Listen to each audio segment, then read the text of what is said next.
When organizing a Kaizen event, you need a couple of specific people in your team, and they have their own roles to play within the total process.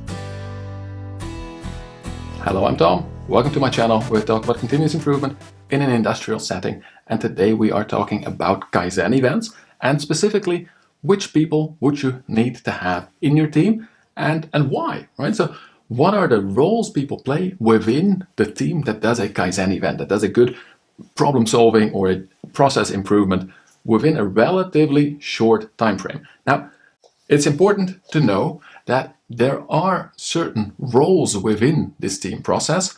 Some roles could be played by the same person if you want to keep the team smaller, but you do need the capability, the competence of actually having these roles. And there's also a couple of them that I would not suggest combining, and we'll go over those as well. And let's start with basically the roles we have as a team lead. As you can see, I left quite a bit of room to get some tasks because a team lead does need to organize many things. Then you've got a process owner. So that is the owner of the process that you're improving, right? Not the Kaizen process, but actually somebody who's basically a frontline manager or mid-level manager of the process that you are touching. A more senior manager, maybe in the factory leadership team, something like that. A Kaizen coach, somebody who knows the Kaizen event methodology well, who's a good problem solver, but basically doesn't have too much to do with the process probably. And then some additional team members, and these can be quite a few. They come with their own knowledge and expertise, most of them from the process, but maybe you also would like to include somebody who is not in that process daily to just get that external view. The number of people, here we've got 5, but for a Kaizen event, I would say 4 is sort of the minimum. 6 to 8 people is the sweet spot. Don't go over 10. What does the team lead need to do for a good and fruitful Kaizen event? Well, the main thing they need to be doing during the event is to really facilitate the rest of the group. So they need to have some knowledge of a Kaizen event. They need to have some knowledge of the process. They need to be able to work with people and keep everything together and report it to management and things like that, right? So they really are that spider in the total web of things that are going on in a Kaizen event. And for that, they have sort of 2 areas of specific focus.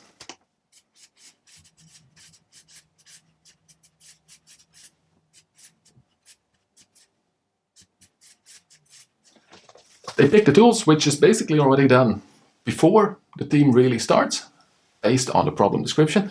And we go into that in the video on how do you prepare for a Kaizen event. But this you do usually together with the Kaizen coach, the methodology expert. You go pick the tools, you go and select sort of who you want in the team, what you're going to look at, where the scoping is, and which type of Kaizen and analytical tools you are probably going to use. This can change, of course.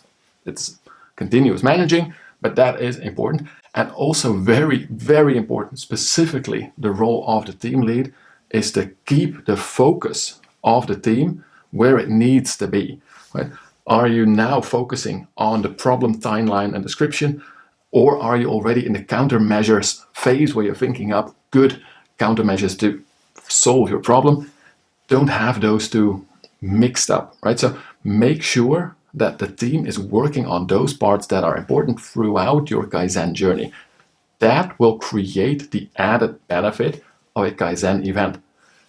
And it also means that you may have to solve some problems between people from time to time, have a way of managing different interests, and keep the focus on the problem and the phase of the problem solving you are doing at that moment. Then we've got a process owner. So this is somebody who has quite a lot of process knowledge because, they are managing that part. They may have quite likely worked in that process before, right? If you have somebody who grew within the company, and their main role is to really show and keep that focus on what is the problem? Why is that a problem? So that the team doesn't go off and focus on all kinds of, not focus basically on all kinds of random things and solve everything. They make sure that the team focuses on the problem at hand.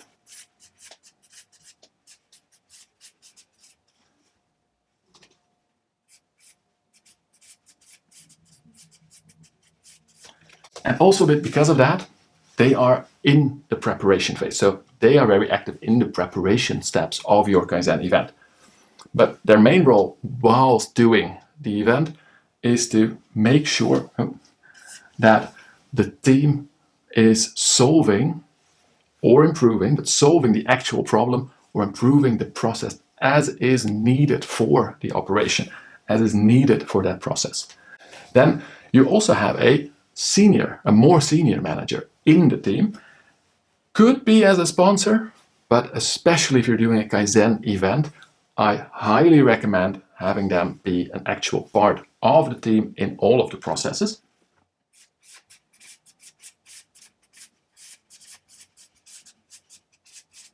Because they have the management cloud, the contacts within the organization to remove obstacles, which especially if you're doing this relatively high-paced, quick but intensive intervention, you need to have somebody who can get through all the red tape quickly. That is their main role.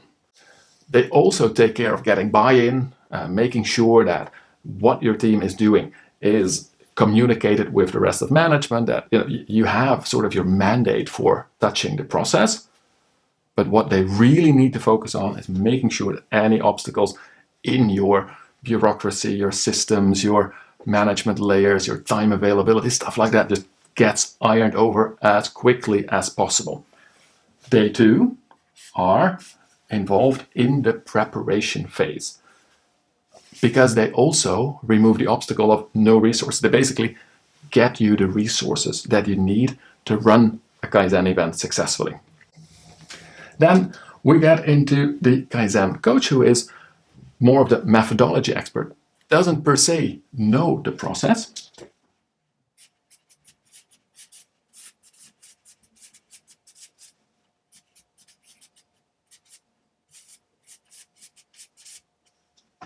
and the Kaizen coach, next to training and coaching your team members and just guiding sort of the analysis tools along, a very important role for them is to flag those obstacles. So as a team lead, you should know the Kaizen methodologies, the analyses you are going to be using. You don't need to be such an expert on it because you have this person, but it's super important to have somebody look at the process slightly from the sideline, maybe a bit less interested in solving the problem per se than the process owner, the managers, to look at the process and say, hey, this is not going right. We need to solve this. Here we have an obstacle. This is a blocker. Somebody who can identify that. Of course, they help in solving. Like everybody within the team help in moving the project forward, but they will also flag those things that really need to go to management. Use that role. It is important for you to identify these bureaucratic obstacles, these blockers to your project, and get them fixed. In all honesty, doing a Kaizen event, it requires a bit of a different way of thinking sometimes, but it's not rocket science. The main benefit is from having the opportunity to break through organizational barriers. So you need to be able to spot them and remove them and act quickly on that. Now, the Kaizen coach also needs to do something else on specifically the use of the tools.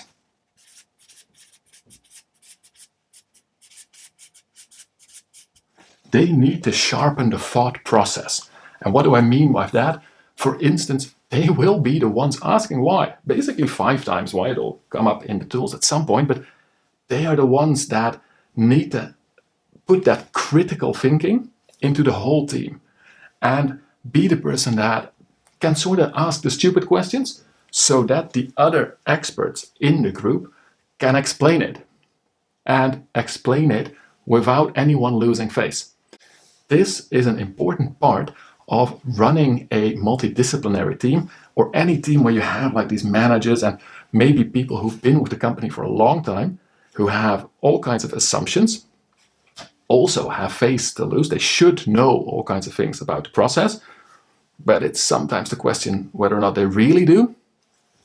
And you have this Kaizen coach, who, by the way, can be an external person as well. You can use consultants for this. You can do it internally, but also, and that's why I would not combine team lead and Kaizen coach. Try to get them as separate people and they can be sort of the secretary of the team as well. That's okay. But they will make sure that the logic and the thinking and the discussions are good, right? That they really follow that structured way of analyzing and thinking. It is facilitated and initiated by the team lead, who will definitely have their share in that as well. But you want a second person in that room who is just working on, are we actually following through on our logic, on our investigations? Are we making the discussions that we need? Was somebody there maybe cut off that may have some good info? Sharpen the thinking of the team. That can be done by the team lead, but really my advice is have two people in these two roles. And in fact, these two people can from time to time switch if there is a different project. The two people, right, the humans, may switch roles in another Kaizen event. That's okay, but try to keep these two different functions within your team. And then the rest of the team members, and these can be a whole bunch of them,